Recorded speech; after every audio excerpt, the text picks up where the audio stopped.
No dogs bark in barangay. Son, Isid, that should have been my first warning. I arrived just before dusk. Houses were open, lights still on, radios humming yet. The streets were empty. Even a tricycle.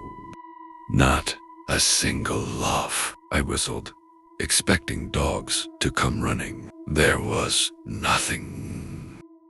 I knocked on a door. It slowly creaked open. Inside, a family sat around the table smiling, breathing, blinking, but they didn't move. Their skin was cold. Their eyes were glassy. Flies buzzed, but no one reacted. Then the barangay bell rang. Every head turned toward me at once, and for the first time, a dog barked right behind me.